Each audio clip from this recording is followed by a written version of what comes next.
15 years ago, 60 Minutes first examined the so-called French paradox, which suggested that the French, despite a high-fat diet and high consumption of wine, had a remarkably low incidence of heart disease compared with Americans. Most researchers agreed that there was something in the wine that offered protection. And a few years later, even the highly cautious federal dietary guidelines say that moderate consumption of red wine can be beneficial. Now, scientists across the country have identified a substance in red wine called resveratrol that they believe might do more than just protect the heart, but could, in very high concentrations, significantly extend life by preventing a number of age-related illnesses. If they're right, we all may soon be taking a pill that could give us an extra decade or two of healthy old age. If the promise holds true, I think this has the chance to change healthcare.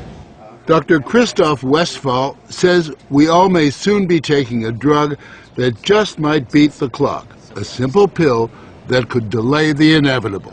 Our goal is to prevent and forestall many of the diseases that strike us as we reach 50, 60, and 70, all with one pill. What you're suggesting is there's some kind of rejuvenation drug that turns a 70-year-old into a 35-year-old. That might be pretty hard to do, but I think if we're on a train heading one direction, we can slow down that train. I think we can slow down these genes that control the aging process. That quest to put death on hold began in 2003 when Westphal met David Sinclair, a biochemist at Harvard, who was studying the genetic components of aging. 5 years ago, I met David, and he had shown that you could extend lifespan in yeast. That's pretty exciting. Now, if you happen to be a yeast, it's very exciting. Yeasts are one thing, human beings are more complicated. So Sinclair focused on a gene present in almost all life forms, the sirtuin gene. It's normally inactive, but when it is active, Sinclair believes it triggers a survival mechanism that extends life. Convinced that something in nature could activate that gene, Sinclair randomly tested thousands of compounds. And bingo, he got a hit, resveratrol. When I Googled this resveratrol, I was shocked to find that red wine was the top hit. Red wine is brimming with resveratrol. It's found in high concentration in the skin of the grape and seems to play a role in protecting it from invading bacteria and fungi. Were you aware of the research into red wine that it offered certain health benefits? Oh, sure. I mean, that's why I almost fell off my chair when the link was made, and I thought that this was a potential explanation for the benefits of red wine. Convinced they were on the verge of a major scientific breakthrough, Sinclair and Westphal launched Certris, a Cambridge, Massachusetts research company. They, along with a handful of other cutting-edge biotech companies, are developing resveratrol-based drugs that they believe zero in on the longevity gene. The important news here is not that we found something in red wine. The important thing is that we passed a milestone where we can now make drugs based on this knowledge and potentially slow down aging itself. Everyone from plastic surgeons to your friendly snake oil salesman have been promising a ticket to eternal youth for some time. So the prospect of a prescription pill based on red wine that could trigger a longevity gene sounds too good to be true.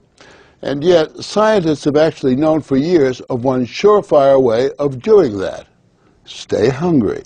We have a pill that can mimic many of the effects of calorie restriction or exercise. So one can be very healthy and obese at the same time. Our goal is healthy individuals, ideally via lifestyle, and if that doesn't work, we believe that we'll have a pill that can mimic that. A pill that in effect diets for you.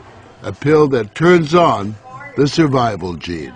And what we're trying to do with our drugs here is to put the body in a defensive state, to ring the alarm bells and get the body to defend itself, instead of dieting to set the alarm off, pop a pill.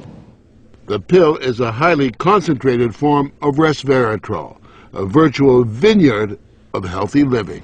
How much red wine would you have to drink to get the kind of resveratrol that you're using? The sad news is that you'd need to drink about 1,000 bottles a day of red wine, which I don't recommend. The pill itself may not extend lifespan, but could prevent the diseases of aging. Alzheimer's, diabetes, heart disease, even cancer. What we're talking about is activating the body's natural genetic defenses against diseases, and that's very powerful if we can harness that. Resveratrol has been tested on mice, and the results have been encouraging. In this test video provided by Certris, both of the mice have been fed a high-fat diet for 12 weeks. But when placed on a treadmill, the mouse on the right ran twice as far. He was taking high concentrations of resveratrol.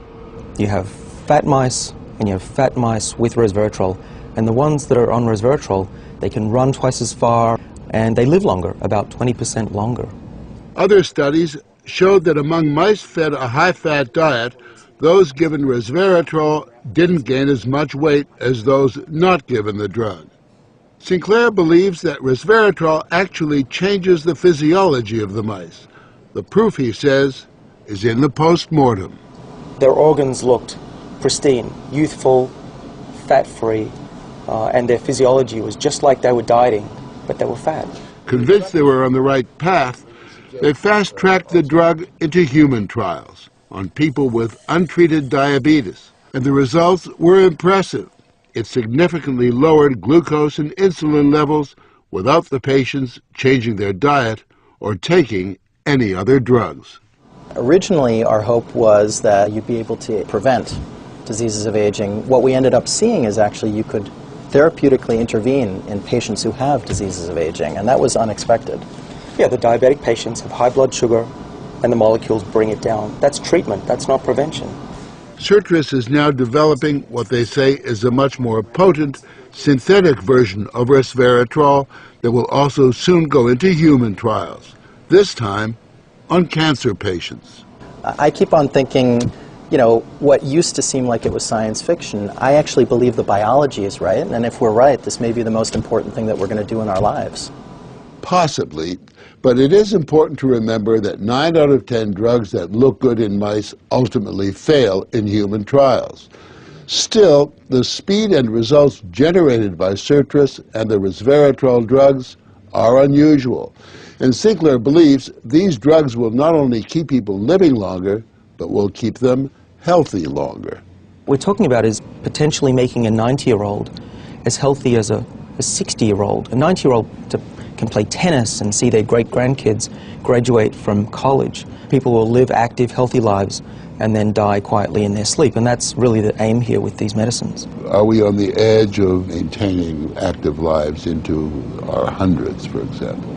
Well, we've certainly passed a corner in terms of the science, and someone's going to achieve it, and if it's not us, it's going to be someone else. But the question that most of us want answered is, when do we get this pill?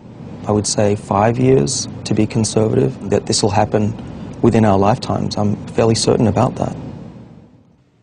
One measure of the potential of this research, Dr. Sinclair and Dr. Westfall's little startup company was recently bought by the pharmaceutical giant GlaxoSmithKline for almost $750 million.